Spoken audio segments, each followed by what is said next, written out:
السلام علیکم ناظرین، مریم وائس میں آپ کو خوش آمدید۔ ناظرین، آج کی اس ویڈیو میں ہم آپ کو ابراہہ کے اس حملے کا واقعہ تفصیل کے ساتھ سنانے والے ہیں۔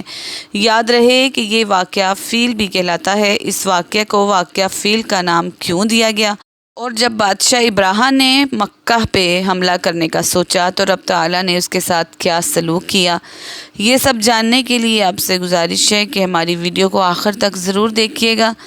اگر پسند آئے تو لائک، شیئر اور سبسکرائب بھی ضرور کیجیے گا۔ تو چلیں جانتے ہیں۔ محترم ناظرین، خانہ کعبہ مکہ معظمہ کے ایک نشیبی علاقے میں واقع ہے، جہاں پرانے زمانے میں بارش اور سیلاب کا پانی جمع ہو جایا کرتا تھا۔ اس سے اس کی دیواروں اور اندرونی حصہ کو کافی نقصان پہنچتا تھا، اور پانی کی روک تھام کے لیے اس زمانے میں خانہ کعبہ کے باہر ایک بند بنوایا گیا تھا، لیکن یہ بند بھی پانی کے ریلوں کے آگے نہ ٹھہر سکا، اور بار بار ٹوٹنے کے بعد آخرکار بالکل منہدم ہو گیا، جس کے بعد عمارت کو زیادہ نقصان پہنچتا رہا۔ یوں ہوتے ہوتے صورتحال اس قدر بگڑ گئی کہ اس زمانے میں یوں دکھائی پڑنے لگا جیسے کعبہ کی خستہ عمارت عنقریب دھڑام سے آ گرے گی۔ اہل مکہ اس صورتحال سے بہت پریشان رہتے تھے۔ وہ کعبہ کی خستہ اور وسیلہ حصوں کو گرا کر انہیں از سر نو تعمیر کرنا چاہتے تھے، مگر بات یہ تھی کہ ایام جاہلیت سے ان کے ہاں یہ تصور چلا آتا تھا کہ خانہ کعبہ کا کوئی حصہ گرانے سے خدا کا عذاب نازل ہوتا ہے، اس لیے کسی کو بھی مرمت کا حوصلہ نہیں پڑتا تھا۔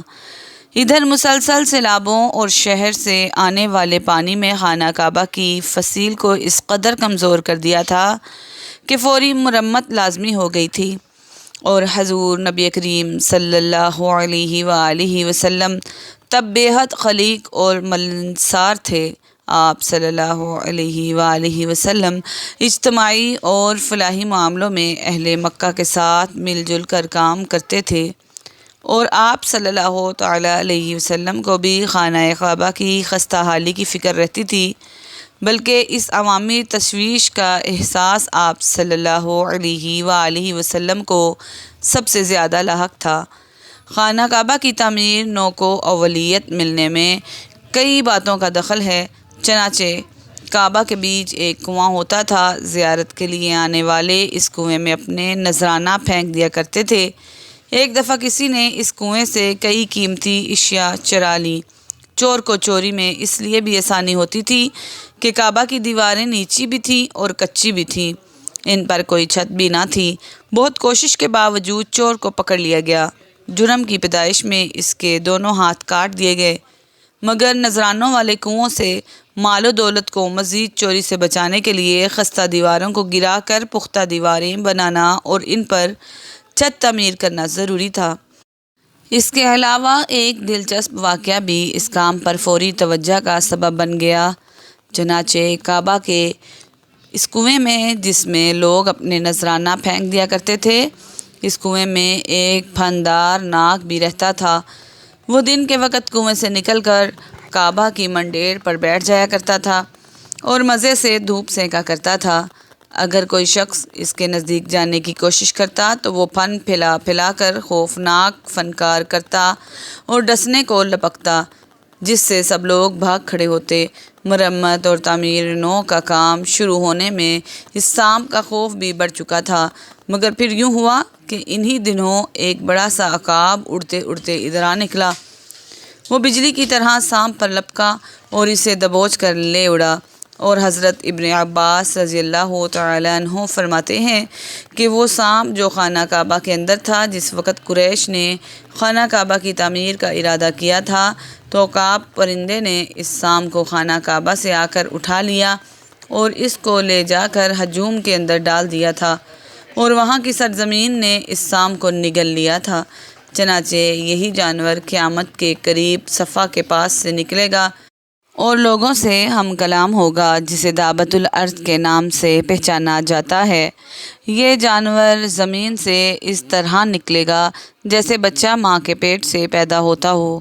بہرحال سانپ کے خاتمے کے بعد لوگ یوں محسوس کرنے لگیں گے جیسے خانہ کعبہ کی تعمیر نو کے لیے خدا نے ان کا راستہ صاف کر دیا ہے۔ اتفاق کی بات یہ ہے کہ عین انہی دنوں ایک یونانی تاجر اور کاریگر باقوم کا جہاز طوفان کی زد میں آ گیا اور بندرگاہ جدہ کے ساحل کے نزدیک آ کر کنارے سے ٹکرا کر تباہ ہو گیا۔ باقوم اپنے وقت کا ہنرمند کاریگر تھا، اسے معماری اور نجاری میں بھی کافی مہارت حاصل تھی۔ اہل مکہ کو جہاز کی تباہی کی خبر ہوئی تو انہوں نے باقوم کے پاس لوگوں کو روانہ کیا۔ لوگوں نے اس کا ٹوٹا پھوٹا جہاز خرید لیا تاکہ اس کی لکڑی کے تختے خانہ کعبہ کی تعمیر نو میں استعمال کیا جا سکے۔ لوگوں نے باقوم کو اپنے ہمراہ مکہ چلنے اور خانہ کعبہ کی مرمت کے کام کی نگرانی کرنے پر راضی کر لیا۔ چنانچہ باقوم کی معاونت کے لیے مکہ کے ایک تجربہ کار کاریگر کی خدمات بھی حاصل کر لی گئی اور پھر بڑے زور و شور سے کام شروع کر دیا گیا۔ خانہ کعبہ کی تعمیر نو کے اس تاریخی کام میں تمام قبیلے متحد ہو کر پورے جوش و خروش سے مصروف ہو گئے اور کوئی قبیلہ بھی اس شرف سے محروم نہ رہا، اور حضور نبی کریم صلی اللہ علیہ وآلہ وسلم بھی اس کام میں بڑھ چڑھ کر حصہ لے رہے تھے۔ ہر قسم کا مطلوبہ تعمیری سامان فراہم کر لیا گیا اور مکہ کے آس پاس کی پہاڑیوں سے نیلے پتھر جمع کر لیے گئے اور تعمیر کا کام بڑی دلچسپی اور ذمہ داری سے آگے بڑھنے لگا۔ جب دیواریں 5-6 فٹ کی لگ بھگ اٹھ گئیں تو حجر اسود کو اس کی پرانی جگہ پر نصب کرنے کا مرحلہ درپیش ہوا۔ اس مقدس پتھر کو اٹھا کر اس کی قدیم روایتی جگہ پر رکھنا ایک بڑا اعزاز تھا جسے حاصل کرنے کے لیے ہر قبیلہ خواہش مند تھا۔ چنانچہ اس نازک معاملے پر گرما گرم بحث بازی کا سلسلہ چھڑ گیا اور جلد ہی نوبت تلخ کلامی اور تو میں تک جا پہنچی، اور کوئی قبیلہ بھی اپنے حق سے دستبردار ہونے پر رضامند نہ تھا۔ تکرار لمبی ہوتی گئی تو معاملہ جنگ وجدل کی صورت اختیار کر گیا۔ آنن فانن تلواریں کھینچ گئیں اور وہ خون خوار درندے مرنے مارنے پر آمادہ ہو گئے۔ ایک جنگجو قبیلے نے تو حد ہی پار کر دی۔ انہوں نے صاف صاف کہہ دیا وہ کسی اور قبیلے کو حجر اسود نصب کرنے کی ہرگز اجازت نہیں دیں گے، اور پرانے زمانے میں عرب میں دستور تھا کہ جب کوئی شخص کسی مفاد کے لیے جان دینے کی قسم کھاتا تو انسانی خون سے بھرے ہوئے پیالے میں اپنی انگلیاں ڈبو لیتا تھا۔ چنانچہ اس وحشی قبیلے کا سردار خون سے لبالب کٹورا خانہ کعبہ میں اٹھا لایا، اور قبیلہ کی سب تندو تیز نوجوانوں نے خون میں ہاتھ ڈبو کر عہد کیا اگر کسی اور قبیلے نے حجر اسود نصب کرنے کی جرت کی تو وہ سب کے سب کٹ مریں گے۔ غرض کے پورے 4 دن تناؤ اور تصادم کی یہ خوفناک کیفیت لوگوں کے اعضاء پر بری طرح سوار رہی، اور یوں دکھائی دیتا تھا کہ قتل و غارت کا سلسلہ کسی وقت بھی سارے مکہ کو اپنی لپیٹ میں لے سکتا ہے۔ چنانچہ قریش کا ایک بڑا سردار بہت دانشمند اور ذہین تھا۔ وہ چاہتا تھا کہ حجر اسود کا ہنگامہ کسی خون خرابے کے بغیر طے ہو جائے۔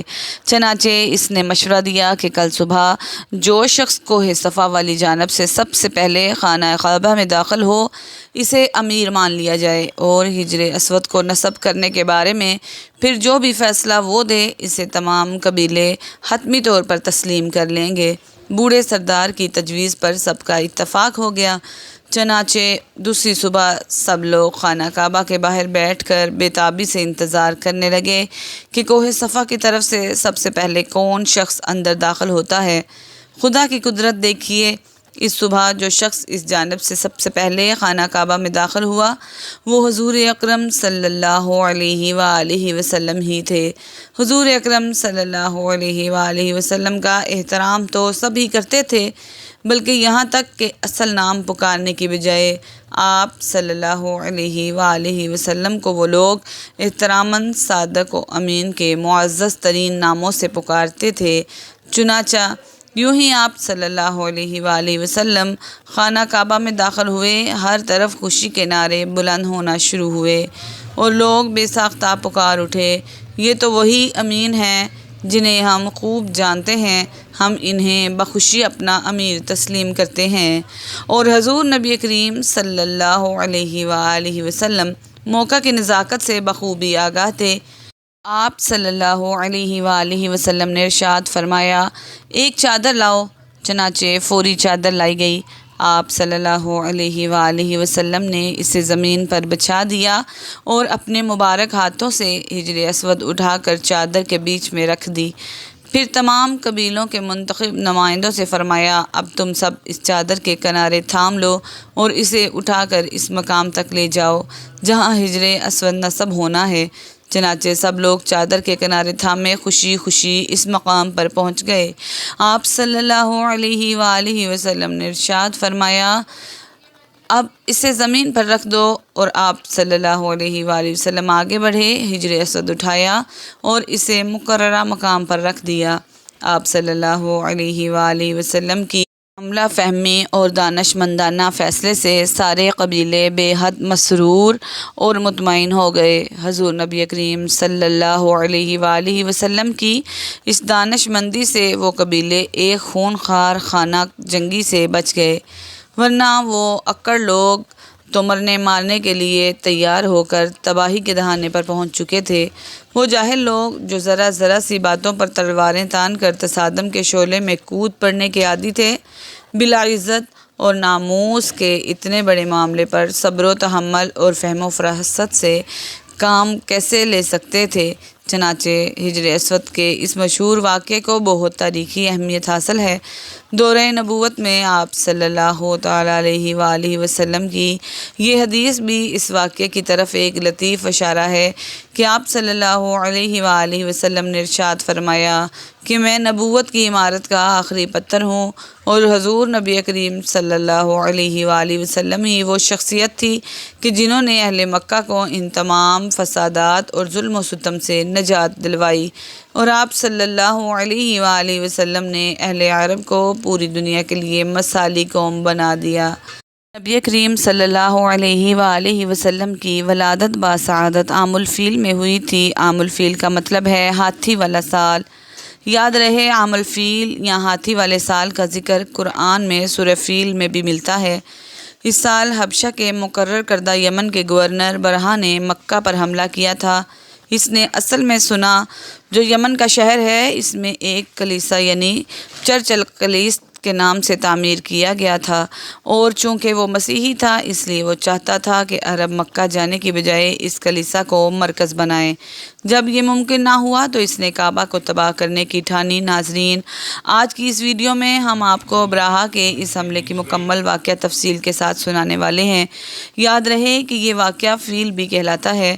اس واقعے کو واقعہ فیل کا نام کیوں دیا جاتا ہے یہ بھی آپ کو انشاءاللہ ہم بتائیں گے، اور اس کے ساتھ آپ کو یہ بھی بتائیں گے کہ ابراہہ کون تھا اور آپ صلی اللہ علیہ وآلہ وسلم کی ولادت اس وقت کے کتنے دن بعد ہوئی تھی۔ ناظرین، یہ واقعہ کچھ اس طرح ہے کہ ابراہہ یمن کا عیسائی حاکم تھا۔ حج کے دنوں میں اس نے دیکھا کہ لوگ بیت اللہ کا حج کرنے جاتے ہیں۔ اس نے اپنے لوگوں سے پوچھا، یہ لوگ کہاں جاتے ہیں؟ اسے جواب ملا، بیت اللہ کا حج کرنے کے لیے مکہ جاتے ہیں۔ اس نے پوچھا، بیت اللہ کس چیز کا بنا ہوا ہے؟ اسے بتایا گیا، پتھروں کا۔ اس نے پوچھا، اس کا لباس کیسا ہے؟ بتایا گیا، ہمارے ہاں سے جو دھاری دار کپڑا جاتا ہے اس سے اس کی پوشاک تیار ہوتی ہے۔ ابراہہ عیسائی تھا۔ ساری بات سن کر اس نے کہا، مسیح کی قسم، میں تم لوگوں کے لیے اس سے اچھا گھر تعمیر کروں گا۔ اس طرح اس نے سرخ، سفید، زرد اور سیاہ پتھروں سے ایک گھر بنوایا، سونے اور چاندی سے اس کو سجایا، اس میں کئی دروازے رکھوائے، اس میں سونے کے پترے جڑوائے، اس کے درمیان میں جواہر لگوائے، اس مکان میں ایک بڑا سا یاقوت لگوایا، پردے لگوائے، وہاں خوشبوئیں سلگانے کا انتظام کیا۔ اس کی دیواروں پر اس قدر مشک ملا جاتا تھا کہ وہ سیاہ رنگ کی ہو گئی، یہاں تک کہ جواہر بھی نظر نہیں آتے تھے۔ پھر لوگوں سے کہا، اب تمہیں بیت اللہ کا حج کرنے کے لیے مکہ جانے کی ضرورت نہیں رہی، میں نے یہیں تمہارے لیے بیت اللہ بنوا دیا ہے، لہٰذا اب تم اس کا طواف کرو۔ نعوذ باللہ، اس طرح کچھ قبائل کئی سال تک اس کا حج کرتے رہے، اس میں اعتکاف کرتے رہے، حج والے مناسک بھی یہیں ادا کرتے رہے۔ عرب کے ایک شخص نفیل خشمی سے یہ بات برداشت نہ ہو سکی، وہ اس مصنوعی خانہ کعبہ کے خلاف دل ہی دل میں کڑتا رہا۔ آخر اس نے دل میں ٹھان لی کہ وہ ابراہہ کے اس عمارت کو گندہ کر کے چھوڑے گا۔ پھر ایک رات اس نے چوری چھپے بہت سی گندگی اس میں ڈال دی۔ ابراہہ کو معلوم ہوا تو سخت غضبناک ہوا۔ کہنے لگا یہ کارروائی کسی عرب نے اپنے کعبہ کے لیے کی ہے، میں اسے ڈھا دوں گا، اس کا ایک ایک پتھر توڑ دوں گا۔ اس نے شام و حبشہ کو یہ تفصیلات لکھ دیں۔ اس سے درخواست کی کہ وہ اپنا ہاتھی بھیج دے۔ اس ہاتھی کا نام محمود تھا۔ یہ اس قدر بڑا تھا کہ اتنا بڑا ہاتھی روئے زمین پر دیکھنے میں نہیں آیا تھا۔ جب ہاتھی اس کے پاس پہنچ گیا تو وہ اپنی فوج لے کر نکلا اور مکے کا رخ کیا۔ یہ لشکر جب مکہ کے قریب اور جوار میں پہنچا تو ابرہہ نے فوج کو حکم دیا کہ ان لوگوں کے جانور لوٹ لیے جائیں۔ ان کے حکم پر فوجیوں نے جانور پکڑ لیے۔ ان میں عبد المطلب کے اونٹ بھی تھے۔ نفیل بھی اس لشکر میں ابرہہ کے ساتھ موجود تھا اور یہ حضرت عبد المطلب کا دوست تھا۔ حضرت عبد المطلب اس سے ملے، اونٹوں کے سلسلے میں بات کی۔ نفیل نے ابرہہ سے کہا قریش کا سردار حضرت عبد المطلب ملنا چاہتا ہے۔ یہ شخص تمام عرب کے سردار ہے، شرف اور بزرگی اسے حاصل ہے، لوگوں میں اس کا بہت بڑا اثر ہے، لوگوں کو اچھے اچھے گھوڑے دیتا ہے، انہیں عطیات دیتا ہے، کھانا کھلاتا ہے۔ یہ گویا عبد المطلب کا تعارف تھا۔ ابرہہ نے انہیں ملاقات کے لیے بلا لیا۔ ابرہہ نے ان سے پوچھا بتائیے آپ کیا چاہتے ہیں؟ انہوں نے جواب دیا میں چاہتا ہوں میرے اونٹ مجھے واپس مل جائیں۔ ان کی بات سن کر ابرہہ بہت حیران ہوا۔ اس نے کہا مجھے تو بتایا گیا تھا کہ آپ عرب کے سردار ہیں، بہت عزت اور بزرگی کے مالک ہیں، لیکن لگتا ہے مجھ سے غلط بیانی کی گئی ہے، کیونکہ میرا خیال تھا آپ مجھ سے بیت اللہ کے بارے میں بات کریں گے، جس کو میں گرانے آیا ہوں اور جس کے ساتھ آپ سب کی عزت وابستہ ہے، لیکن آپ نے تو سرے سے اس کی بات ہی نہیں کی اور اپنے اونٹاں کا رونا لے کر بیٹھ گئے۔ یہ کیا بات ہوئی؟ اس کی بات سن کر حضرت عبد المطلب بولے آپ میرے اونٹ مجھے واپس دے دیں، بیت اللہ کے ساتھ جو چاہے کرے، اس لیے کہ اس گھر کا ایک پروردگار ہے، وہ خود ہی اس کی حفاظت کرے گا، مجھے اس کے لیے فکر مند ہونے کی ضرورت نہیں۔ ان کی بات سن کر ابرہہ نے حکم دیا ان کے اونٹ واپس دے دیے جائیں۔ جب انہیں ان کے اونٹ واپس مل گئے تو انہوں نے ان کے سموں پر چمڑے چڑھا دیے، اس پر نشان لگا دیے، انہیں قربانی کے لیے وقف کر کے حرم میں چھوڑ دیا تاکہ پھر کوئی انہیں پکڑ لے تو حرم کا پروردگار اس پر غضبناک ہو۔ پھر حضرت عبد المطلب ہیرا پہاڑ پر چڑھ گئے۔ ان کے ساتھ ان کے کچھ دوست تھے۔ انہوں نے اللہ سے درخواست کی اے اللہ، انسان اپنے سامان کی حفاظت خود کرتا ہے، تو اپنے سامان کی حفاظت کر۔ ادھر سے ابرہہ اپنا لشکر لے کر آگے بڑھا۔ وہ خود ہاتھی پر سوار لشکر کے درمیان موجود تھا۔ ایسے میں اس کے ہاتھی نے آگے بڑھنے سے انکار کر دیا اور زمین پر بیٹھ گیا۔ ہاتھی بانوں نے اسے اٹھانے کی کوشش کی لیکن وہ نہ اٹھا۔ انہوں نے اس کے سر پر ضربیں لگائیں، آکس جب ہوئی مگر وہ کھڑا نہ ہوا۔ کچھ سوچ کر انہوں نے اس کا رخ یمن کی طرف کیا، وہ فوراً اس طرف چلنے لگا۔ اس کا رخ پھر مکہ کی طرف کیا گیا تو وہ پھر رک گیا۔ ہاتھی بانوں نے یہ تجربہ بار بار کیا۔ آخر ابرہہ نے حکم دیا ہاتھی کو شراب پلائی جائے تاکہ نشے میں اسے کچھ ہوش نہ رہ جائے اور ہم اسے مکہ کی طرف آگے بڑھا سکے۔ چنانچہ اسے شرابی پلائی گئی لیکن اس پر اس کا بھی اثر نہ ہوا۔ ناظرین کہتے ہیں کہ ابرہہ کے ہاتھی کو اٹھانے کی کوشش جاری رہی تھی کہ اچانک سمندر کی طرف سے ان کی طرف اللہ تبارک تعالیٰ نے ابابیلوں کو بھیج دیا۔ وہ ٹڈیوں کے جھنڈ کی طرح آئے۔ دوسری طرف عبد المطلب مکہ میں داخل ہوئے، حرم میں پہنچے اور کعبہ کے دروازے کو زنجیر پکڑ کر ابرہہ اور اس کے لشکر کے خلاف فتح کی دعا مانگی۔ ان کی دعا کے الفاظ یہ تھے اے اللہ، یہ بندہ اپنے قافلے اور اپنی جماعت کی حفاظت کر رہا ہے، تو اپنے گھر یعنی بیت اللہ کی حفاظت فرما، ابرہہ کا لشکر فتح نہ حاصل کر سکے۔ ان کی طاقت تیری طاقت کے آگے کچھ بھی نہیں۔ آج صلیب کامیاب نہ ہو۔ ناظرین یاد رہے کہ صلیب کا لفظ اس لیے بولا کہ ابرہہ عیسائی تھا اور صلیب کو عیسائی اپنے نشان کے طور پر ساتھ لے کر چلتے ہیں۔ اب انہوں نے اپنی قوم کو ساتھ لیا اور ہیرا پہاڑ پر چڑھ گئے، کیونکہ ان کا خیال تھا کہ وہ ابرہہ کا مقابلہ نہیں کر سکیں گے۔ اور پھر اللہ تبارک تعالیٰ نے پرندوں کے جھنڈ بھیج دیے۔ یہ پرندے چڑیا سے قدرے بڑے تھے۔ ان میں سے ہر پرندے کی چونچ میں پتھر کے 3 ٹکڑے تھے۔ یہ پتھر پرندوں نے ابرہہ کے لشکر پر گرانے شروع کیے۔ جو ہی یہ پتھر ان پر گرے ان کے ٹکڑے ٹکڑے ہو گئے، بالکل اسی طرح جیسے آج کسی جگہ کے اوپر سے بم گرایا جائے تو جسموں کے ٹکڑے ٹکڑے ہو جاتے ہیں۔ ابراہہ کا ہاتھی محبود البتہ ان کنکریوں سے محفوظ رہا، باقی سب ہاتھی تہس نہس ہو گئے۔ ناظرین، کہا جاتا ہے کہ یہ ہاتھی سینکڑوں کی تعداد میں تھے، سب کے سب کھائے ہوئے بھوس کی مانند ہو گئے، جیسا کہ سورہ فیل میں آتا ہے۔ ناظرین، کہا جاتا ہے کہ ابراہہ اور اس کے کچھ ساتھی کا یہ منظر دیکھ کر بری طرح بھاگے، لیکن پرندوں نے ان کو بھی نہ چھوڑا۔ ابراہہ کے بارے میں طبقات میں لکھا ہے کہ اس کے جسم کا ایک ایک عضو الگ ہو کر گرتا چلا گیا، یعنی وہ بھاگ رہا تھا اور اس کے جسم کا ایک ایک حصہ الگ ہو کر گر رہا تھا۔ دوسری طرف حضرت عبد المطلب اس انتظار میں تھے کہ کب حملہ ہوتا ہے، لیکن حملہ آور جب مکہ میں داخل نہ ہوئے تو وہ حالات معلوم کرنے کے لیے نیچے اترے۔ مکہ سے باہر نکلے تب انہوں نے دیکھا سارا لشکر تباہ ہو چکا ہے، خوب مال غنیمت ان کے ہاتھ لگا، بے شمار سامان ہاتھ آیا، مال میں سونا چاندی بھی بے تحاشا تھے، لشکر میں سب کچھ لوگ ایسے بھی تھے جو واپس نہیں بھاگے تھے جب مکہ میں رہ گئے تھے۔ ان میں سے ابراہہ کے ہاتھی کی مہاورت بھی تھی جو محمود کو آگے لانے میں ناکام رہا تھا۔